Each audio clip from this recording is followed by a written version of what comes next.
23년 주님의 이름으로 승리하시길 소망하며 심남녀 선교회 혼신 예배 오신 여러분들을 주님의 이름으로 환영합니다. 새해가 밝았습니다. 사람들은 새해가 밝으면 각자 새로운 마음으로 올 해를 달려가야지 라는 생각을 갖곤 합니다.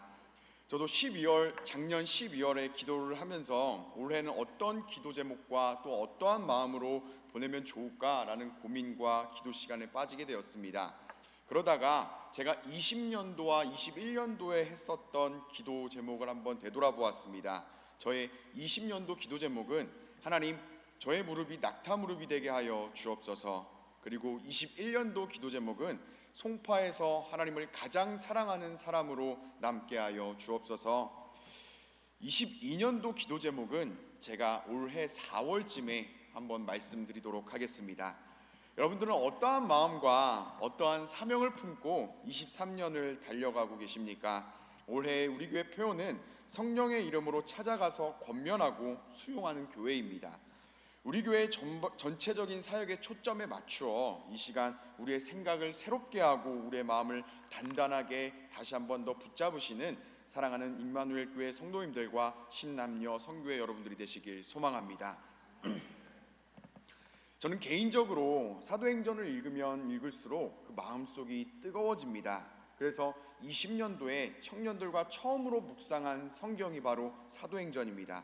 새벽 기도가 끝나고 6시 50분부터 7시 50분까지 대략 1시간 동안 줌으로 뜨거워지는 걸음이라는 주제로 함께 사도행전을 묵상한 적이 있었습니다. 분량은 사도행전 1장부터 10장까지다 라고 청년들에게 선포하고 임원단과 리더단은 필참이다 라고 이야기를 했습니다. 그런데 필참이라는 그 단어가 되게 부담감을 느꼈던지 너무 힘들 것 같아요. 전도사님, 아침 일찍 일어나는 게 얼마나 힘든지 아세요? 그때에 그런 말을 들을 때마다 저는 청년들에게 이렇게 또 얘기해 줬습니다. 연꽃은 진흙탕 속에서 피어납니다.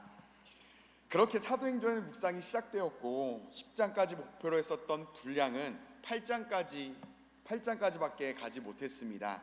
이때 제가 사도행전을 잡고 간 중심축이 우리가 이 일의 증인입니다 라는 메시지입니다. 성경에서 사도행전의 위치를 보면 상당히 재밌습니다. 사복음서가 마무리되고 나서 바로 사도행전 이야기가 시작됩니다.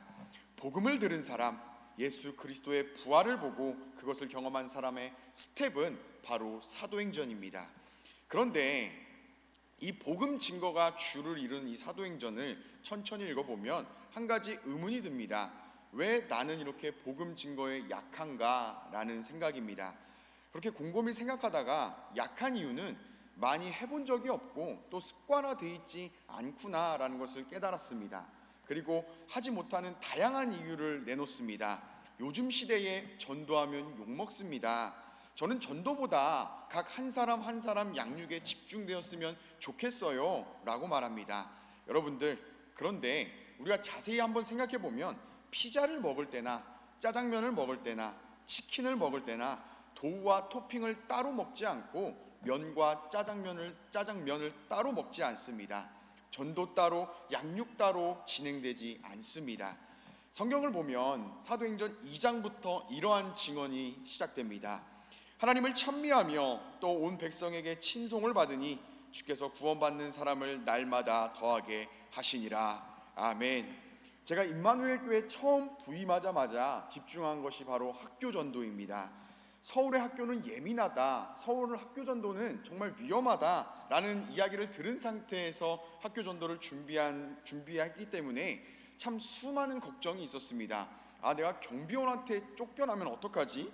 괜히 임마누엘 교회라는 이 교회에 나쁜 이미지를 심겨주면 어떡하지? 라는 별별 생각에 빠졌었습니다. 그러나 다시 기도로 마음을 붙잡고 나서 되든 안 되든 학교 전도 나간다 라고 전도를 준비했습니다. 그때 당시에는 대학원을 다니고 있었기 때문에 대학원 시간표를 잘 조절하고 학교 끝나는 시간 또한 학교를 가지 않는 시간에 전도팀을 짜서 학교 전도를 시작했습니다. 그때 그 사진입니다. 네, 방이초에서 제 아내가 제 옆에 있습니다. 네, 2019년에 같이 전도를 했습니다. 제 기억으로는 방이초등학교가 12시에 전도를 할 수가 있었습니다. 그리고 잠실초로 가서 2시에 하교하는 애들에게 다시 전도 물품을 나눠줬습니다. 방이초 전도를 마치고 잠실초 전도를 마치고 다시 교회로 돌아오는 코스였습니다.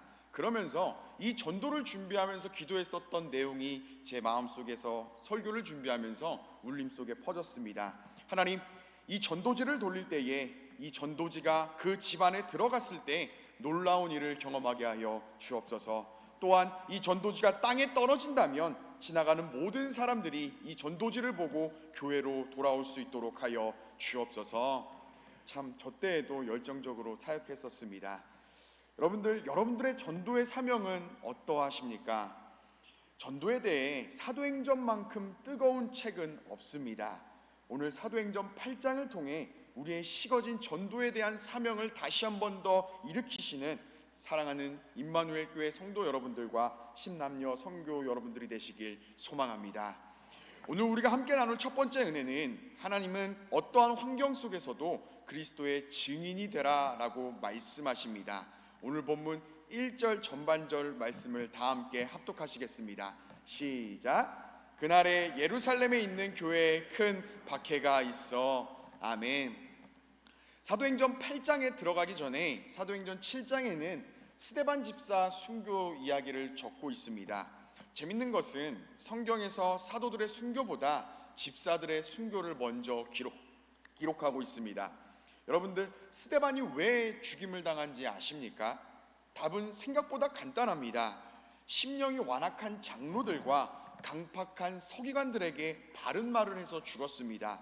바른 말을 해서 죽었다라는 것을 묵상하면 참 무섭습니다. 그러면서 문득 드는 생각이 사도행전 6장부터 이어지는 스데반을 죽였던 장로들과 서기관이 내가 되지 말라라는 법이 없구나라는 생각을 하게 되었습니다. 저는 어린이 사역할 때에도 또한 청년 사역할 때에도 친근한 사역자가 되고 싶었습니다. 어린이들이 저에게 장난을 친다면 나에게 장난칠 만큼 나를 좋아하는구나 라고 생각했었고, 청년들이 새벽에 전화가 와서 도움을 청하거나 기도 제목을 나누면 도움을 줄 수 있는 것이 하나도 없어서 가끔은 울곤 했습니다. 그런데 지금은 어린이들의 말투와 또한 행동들을 볼 때마다 감당하기 버거울 때가 상당히 많습니다. 요즘 상대방을 끌어안기보다는 틀렸어 임마, 너 막 그렇게 하면 안 되지 라는 말이 더 많이 나오는 것 같습니다. 오늘 스데반이 완악한 장로와 서기관의 죽은 것을 묵상하며 제 자신이 이 장로들과 서기관들과 같이 완악하고 강팍하지 않나라는 것을 되돌아보게 되었습니다. 그런데 이렇게 강팍하고 살기가 등등한 분위기에서 한 명의 천사가 있었다라고 성경은 기록합니다. 성경은 스데반을 이렇게 증언합니다. 공중회에 앉은 사람들이 다 스데반을 주목하여 보니 그의 얼굴이 천사의 얼굴과 같더라. 아멘. 공회에 앉은 한 사람을 심판하기 위하여 장로들과 서기관이 앉았습니다. 그 사람은 우리가 믿고 있는 여호와의 신앙을 모욕한다면서 그 앞에 서 있었습니다. 그러나 그 사람은 천사와 같이 보였습니다. 그리고 스데반은 그 앞에 강팍한 분위기 속에서, 살인이 가득한 분위기 속에서 이렇게 설교하기 시작합니다. 부형들이여 들어라. 너희는 아브라함 때부터 시작됐었던 하나님의 은혜를 단 한 번도 받은 적이 없었다. 너희는 항상 성령을 거슬렸고 너희는 천사가 전한 율법 또한 저버렸도다. 이 이야기를 들은 장로와 서기관은 그 스데반을 돌로 죽여버립니다. 사랑하는 임마누엘 교회 성도 여러분, 누군가가 또한 어떤 어린이가 엄마, 왜 엄마는 교회 나가지 않아요? 선생님, 왜 선생님은 기도하지 않습니까? 왜 선생님은 전도하지 않습니까? 라고 순수하게 물어본다면 이 말에 야, 너 참 무례하다. 너 누구니? 이라고 화를 내시겠습니까? 아니면 여러분들 스스로를 되돌아보시겠습니까? 영국에 톰 라이트라는 교수분이 한 분 계십니다. 바울 신학을 연구하는 학자로서 바울 서신을 묵상하다가 너무나 큰 깨달음을 얻어서 아내한테 이렇게 말했답니다. 여보, 내가 올해 마지막 놀라운 논문으로 올해를 마무리할 수 있을 것 같아. 이 말에 그의 아내는 이렇게 말했습니다. 그래서 당신은 올해에 누구에게 복음을 전했나요? 이 말을 들은 톰 라이트 교수는 아내에게 버럭 화를 냈답니다. 그런데 그렇게 씩씩거리는 남편을 무시한 채로 아내는 이렇게 말하면서 집을 떠났답니다. 나는 고아원의 아이들에게 밥 주고 다녀올게요. 그러면서 톰 라이트는 이 일을 이렇게 기록합니다. 성경은 연구해야 할 마땅한 책이지만 삶으로 실천하지 않는 성경 연구는 나의 삶을 교만하게 만드는구나. 만약 누군가가 여러분들에게 선생님, 왜 선생님은 기도하지 않습니까? 라는 말에 성이 난다면 오늘 본문 옳은 말을 하는 스데반을 죽였던 장로들과 서기관들을 생각한다면 우리 안에 있었던 화가, 우리 안에서 나타났던 불편함이 가라앉을 줄 믿습니다. 우리가 잊지 말아야 할 것은 장로들과 서기관들이 교회를 박해하는 주동자가 됩니다. 여호와의 신앙을 가진 사람이 여호와께서 세우신 교회를 박해하기 시작합니다. 하나님은 그리스도인들에게 이렇게 당황스러운 상황을 겪게 하십니다. 그런데 여기서 놀라운 점이 하나 있습니다. 제 마음을 울리고 또한 제 마음에 하나의 망치로 때린 듯한 한 가지 내용이 있습니다. 그 내용은 그리스도인들은 자신을 핍박하는 사람들을 향해 저주와 칼을 들지 않습니다. 억울하다고 소리치지 않으며 상대방을 저주하지 않고 칼을 들지 않는다라는 것이 저를 왜 이렇게 부끄럽게 만드는지 모르겠습니다. 그냥 핍박 가운데서 자신들이 할 일, 하나님의 복음을 전하고 그리스도의 부활을 전하는 일, 그 일을 할 뿐입니다.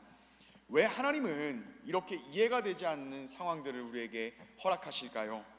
이미 훌륭하신 목사님들이 그 답을 내놓고 또 신학자들이 다양한 답을 내놓았습니다. 그런데 제가 찾은 답은 하나님께서는 우리를 관중으로 인도하는 것이 아니라 선수로 인도한다라는 것입니다. 운동선수가 땀을 흘리고 운동선수가 공을 던지며 운동선수가 승리를 위해 몸을 만듭니다. 아름다운 플레이를 보이는 것은 관중이 아니라 운동선수입니다. 하나님은 우리에게 우리가 처한 어떠한 상황이든지 또한 누구를 만나든지 무슨 상황 속에서도 너가 그리스도의 장성한 분량을 보여라 라고 매일매일 도전하십니다. 우리에게 그 그리스도의 장성한 분량의 길을 걸어가라 라고 매일매일 도전하십니다. 그런데 우리는 간혹가다 상대방에게 예수님의 모습을 오히려 요구하곤 합니다. 권사가 돼가지고, 장로가 돼가지고, 부장이 돼가지고 너는 도대체 뭐하니? 그러나 생각해보면 상대방에게 예수님의 모습을 요구하는 것은 참으로 비겁한 것입니다. 스데반은 어떻게 했습니까? 스데반이 죽을 때 마지막 이렇게 그는 소리칩니다. 주여 내 영을 받으시옵소서. 주여 이 죄를 그들에게 돌리지 마옵소서. 나를 죽이겠다라고 달려드는 상대방에게 칼을 들지 아니하고 자신을 억울하게 만드는 상황 속에서 묵묵하게 십자가를 지고 걸어가신 예수님과 같이 그는 그 길을 묵묵하게 걸어갈 뿐입니다. 이때 스데반을 바라본 것은 자신을 죽이기 위한 사람들이 아니라 하늘 보좌 우편에 서 계신 예수님을 바라봅니다. 하나님께서 허락하신 환경 속에서 예수님을 바라보아야 우리의 마음, 우리의 정체성을 굳건히 알 수 있습니다. 선수가 수많은 사람들, 수많은 악플러들이 다는 댓글에 휘둘린다면, 또한 선수가 상대방이 하는 방해에 휘둘린다면 그는 결코 좋은 선수가 될 수 없습니다. 우리가 박해라는 상황 속에서 온전히 믿음의 경주를 달릴 수 있는 힘은 스데반이 했었던 것처럼 우리가 예수 그리스도를 바라보는 것, 그것 하나뿐입니다. 우리 다 함께 사도행전 7장 55절의 말씀을 쉬운 성경으로 다 함께 합독하시겠습니다. 시작. 그러나 스데반은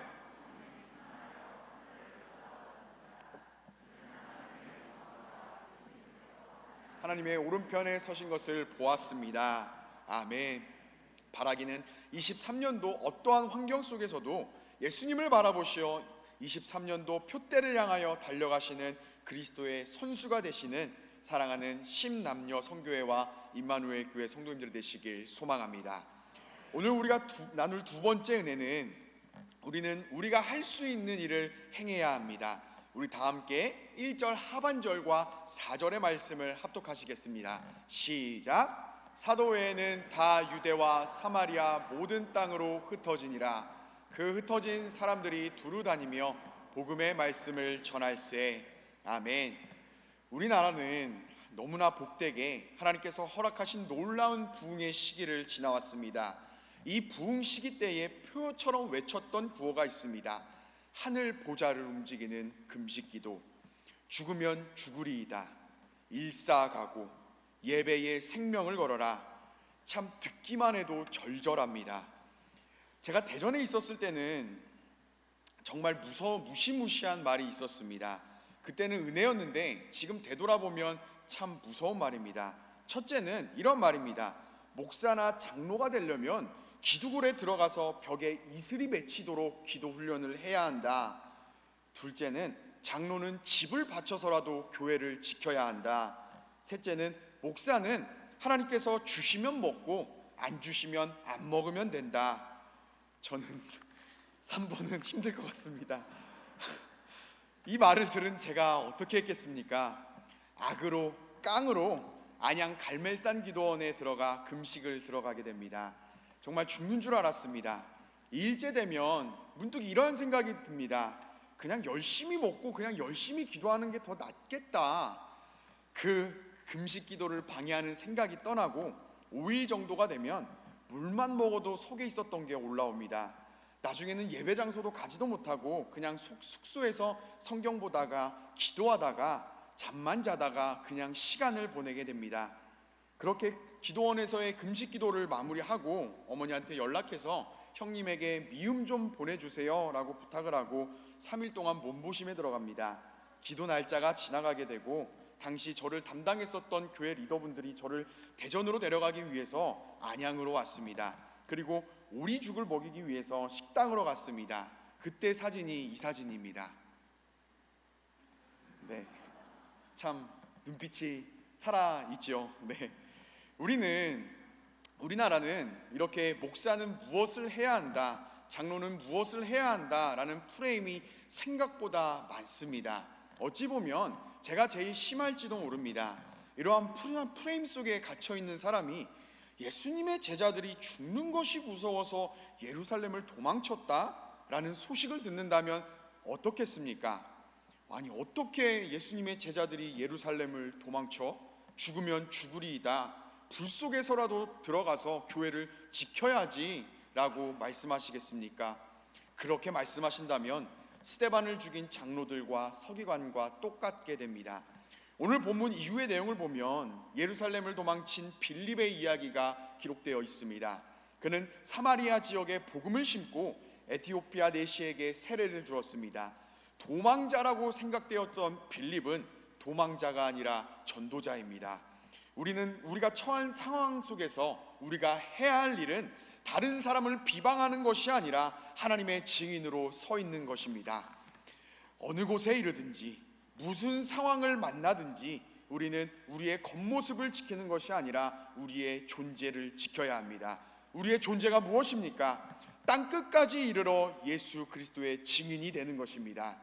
상대방을 비방하는 것은 우리의 역할이 아닙니다. 저 사람은 권사인데, 저 사람은 장로인데, 이 말은 우리에게 어울리지 않습니다. 우리가 집중해야 할 것은 내가 오늘 하루 만나는 상황 속에서 또한 내가 어떠한 상황 가운데 있든지 그리스도의 증인으로 서 있느냐 서 있지 못하느냐라는 문제입니다. 그래야 이 문제를 넘어가야 어디에 있든지 예수님을 전하게 됩니다. 우리 다 함께 4절의 말씀을 합독하도록 하겠습니다. 시작. 그 흩어진 사람들이 두루 다니며 복음의 말씀을 전할세. 아멘. 바라기는 우리 사랑하는 신남녀 선교회 여러분들과 임마누엘 교회 성도님들이 어디에 서 있든지 무슨 상황을 만나든지 서 있는 그 자리에서 예수 그리스도를 증거하시는 사랑하는 임마누엘 교회 성도님들이 되시길 소망합니다. 빌립 덕분에 천천지 원수였던 사마리아가 복음을 받아들이게 됐습니다. 여러분들, 사마리아가 복음을 받아들였다라는 소식이 믿기지 않아서 베드로와 요한이 그것을 직접 확인하러 사마리아까지 가게 됩니다. 이 일이 누구 때문에 가능합니까? 예수 그리스도의 증인 빌립 때문에 가능했습니다. 사람들은, 혹자들은 빌립은 도망자다라고 놀릴지 모르지만 빌립은 예루살렘을 떠나면서까지 또한 그가 만나는 상황 속에서도 예수님을 전하며 천천지 원수였던 사마리아에게 복음을 심었습니다. 또한 이 예루살렘을 떠나는 전도자 때문에 에디오피아 내시가 세례를 받게 됩니다. 그에게 보이지 않았던 성경이 도망자 빌립 때문에 보이게 되었고, 몰랐던 예수 그리스도를 알게 되었습니다. 중요한 건 장소와 같은, 직분과 같은 겉모습이 아니라 여러분들의 존재입니다.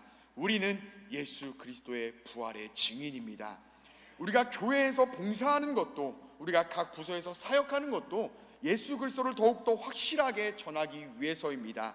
여기서 더욱더 더 나아가 여러분들 현실에서 우리가 만나는 모든 분들에게 성령의 이름으로 찾아가시고 당당하게 권면하시어 그 사람의 모든 것을 수용하시고 끌어안으셔서 사랑하는 임마누엘 교회 10남녀 성교회 여러분들과 임마누엘 교회 성도분들이 되시길 주님의 이름으로 소망합니다.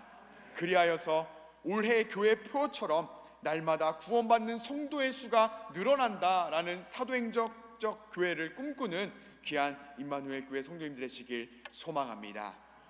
우리 이 시간 찬양하시면서 기도하시겠습니다. 한 번은 제가 안찬호 선교사님과 단둘이 식사를 하게 된 기회가 있었습니다. 식사를 하면서 제가 선교사님께 한 가지 질문을 하게 됩니다. 선교사님, 저는 선교를 준비하는 사람입니다. 선교를 준비하는 사람으로서 무엇을 먼저 준비해야 할까요? 답은 정말 간단했습니다. 너의 정체성만 잃지 마라. 너가 선교지를 나가게 되면 내가 선교사인지 아니면 뭐하는 사람인지 헷갈리게 된다.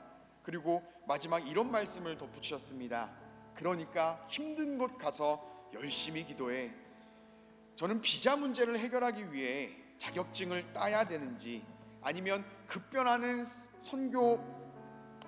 선교지를 먼저 선택해서 그 선교지에 적응할 수 있는 준비를 해야 하는지 궁금했습니다.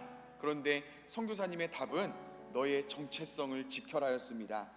사랑하는 성도 여러분, 우리는 어디에 있든지 무엇을 하든지 예수 그리스도의 증인입니다. 23년 한 사람당 한 명씩 복음을 전하기로 결단하시어 하나님께서 기뻐하시는 영혼 구원에 함께 하시길 주님의 이름으로 소망합니다. 우리 이 시간 한라에서 백두까지, 백두에서 땅끝까지 찬송하시면서 하나님 앞에 기도하며 뜨겁게 나아가도록 하겠습니다.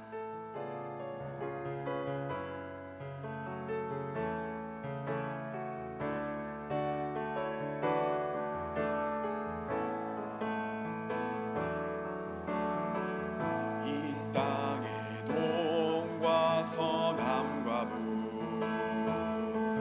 가득한 죄야 용서하소서.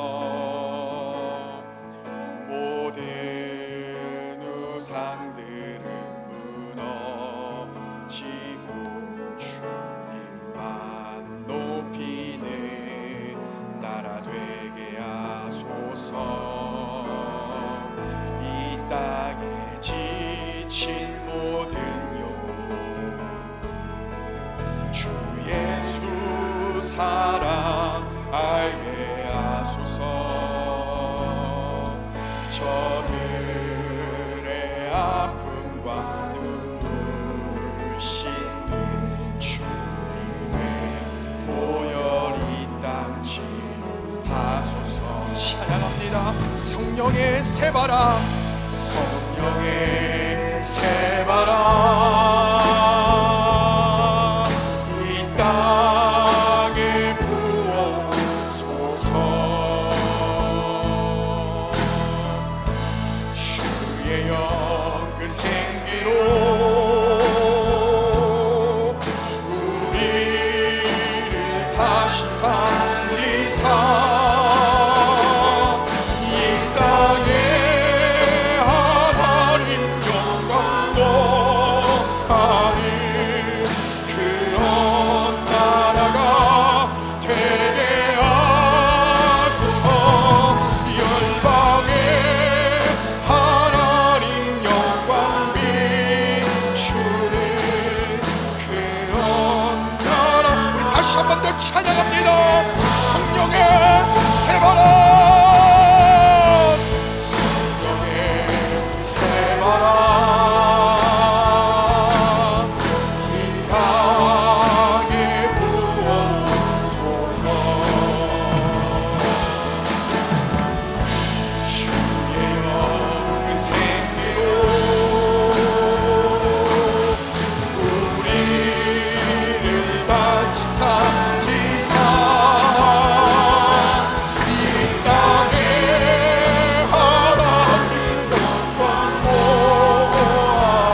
달라에서 백두까지, 달라에서 백두까지,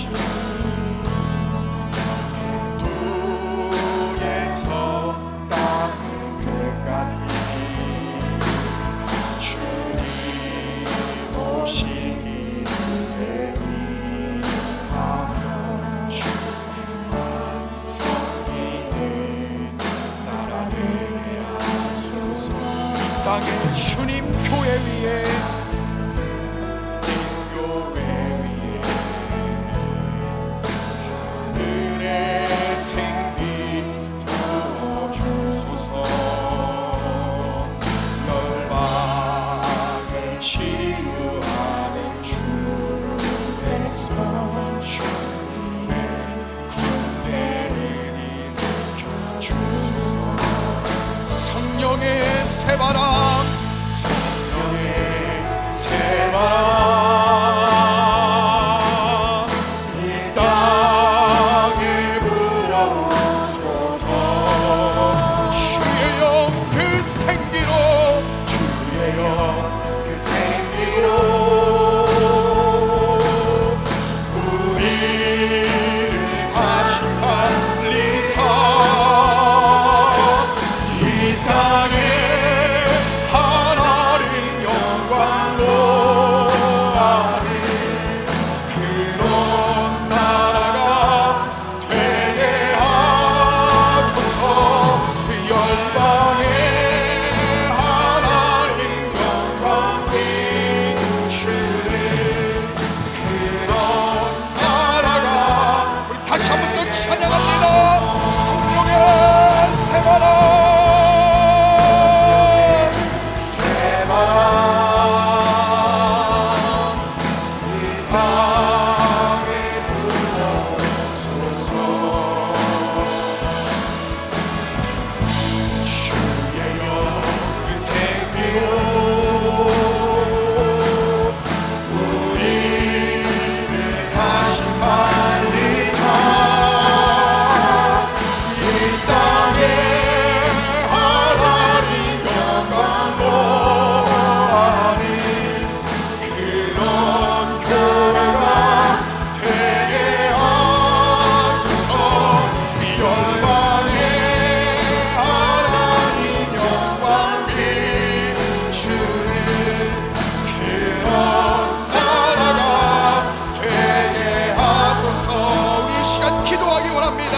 하나님, 우리가 어디에 있든지 간에, 무슨 상황에 있든지 간에 예수 그리스도의 증인으로 서 있게 하여 주옵소서. 하나님, 우리가 무슨 일을 만나든지 그리스도의 장성한 분량으로 상대방을 판단하기보다도 내가 예수 그리스도의 모습을 보여줄 수 있는 귀한 은혜의 삶으로 축복하여 주옵소서. 이 시간 성령의 새바람을 허락하사 우리의 영을 다시 한 번 더 살리시고 우리를 다시 한 번 더 붙들어 주옵소서. 우리 이 시간 주여 한번 부르시고 기도합니다. 주여,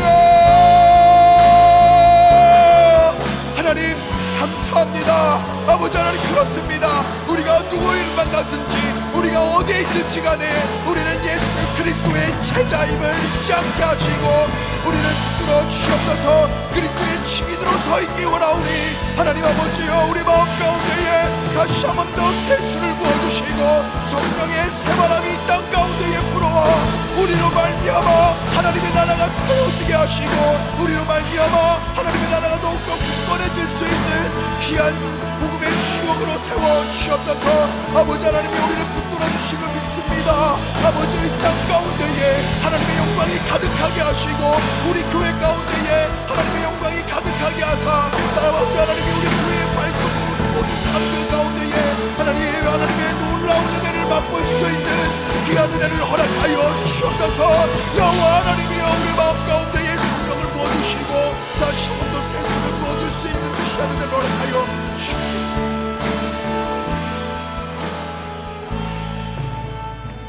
하나님, 은혜를 감사드립니다. 우리가 어느 곳에 있든지 무슨 상황에 있든지 예수 그리스도의 부활을 전파하는 전도자로, 선교사로 세워 주옵소서. 우리의 삶의 각 자리가 선교지입니다. 그곳에서 그리스도의 향기를 품게 하시고 하루하루 정체 없이 살아가는 것이 아니라 내가 있는 곳에 웃음이 피어나게 하시고 내가 만나는 사람에게 복음의 생명을 전할 수 있는 은혜를 허락하여 주옵소서. 우리가 그리스도의 부활의 증인임을 잊지 않게 하시고 상대방을 비난하고 불평불만하기보다도 내 스스로의 정체성을 붙잡아 하나님의 나라를 세우는 일꾼이 되게 하여 주옵소서. 이번 주는 11조를 하겠습니다 라는 결단을 했습니다. 하나님을 경외하는 방법이 11조임을 알았사오니 하나님을 경외하는 23년이 되게 하사 하나님의 얼굴을 뵙는 놀라운 한 해로 인도하여 주옵소서. 예수 그리스도의 이름으로 감사드리며 기도 올리옵나이다.